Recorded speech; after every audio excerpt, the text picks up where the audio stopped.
Hello everyone, আসসালামু আলাইকুম।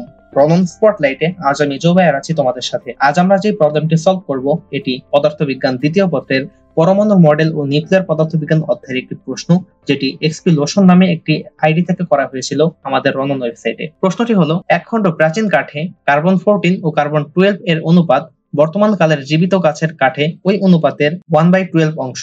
Carbon 14 এর অর্ধায়ু 5570 বছর। প্রাচীন কাঠটির বয়স নির্ণয় করো। দেখো, এখানে আমার যেই কার্বন 12 এবং কার্বন 14 আইসোটোপ দেওয়া রয়েছে, এর মধ্যে আমার কার্বন 14 আইসোটোপ কিন্তু আমার তেজস্ক্রিয় আইসোটোপ, যেটি কিন্তু আমার ক্ষয় হবে। কার্বন 12 আইসোটোপ কিন্তু ক্ষয় হবে না, এটি আমার স্থিতিশীল আইসোটোপ। তার মানে আমার এখানে কার্বন 14 আইসোটোপ ক্ষয় হতে হতে আমার কার্বন 12 এবং কার্বন 14 আইসোটোপের যে আদি অনুপাত সেটি কমতে থাকবে।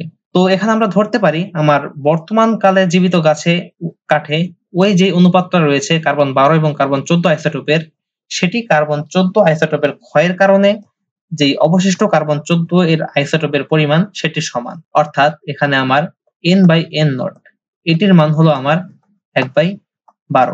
এখন যেহেতু আমার এখানে প্রাচীন কাঠটির বয়স নির্ণয় করতে বলা হয়েছে, এখানে আমার অর্থাৎ t এর মান বের করতে হবে। আমরা একটি সূত্র জানি, সূত্রটি হলো n/n0 equal to e to the power minus lambda into t।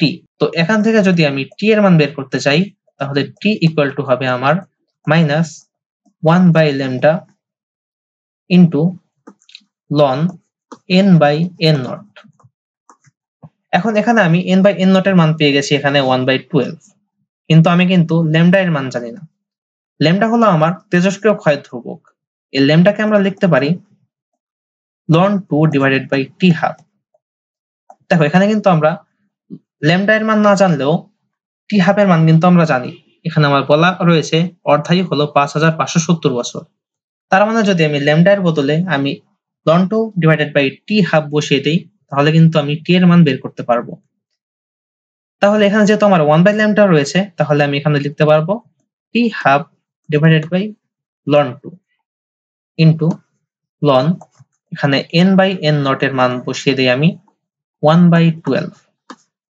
তাহলে ক্যালকুলেশন করলে আমি এখানে t এর মান পেয়ে যাব 19968.24113 ইয়ার্স। অর্থাৎ আমার নির্ণেয় প্রাচীন কাঠটির বয়স হবে 19,968.24113 বছর, এবং এটি হলো আমার উত্তর।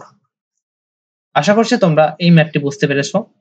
তো আজকে এই পর্যন্তই। দেখা হবে আগামী পর্বে ভিন্ন একটি প্রবলেম নিয়ে। তোমার যে কোনো প্রশ্নের লিখিত সমাধান খুঁজে পাবে রননে। So never shy away from any doubt, just ask রনন।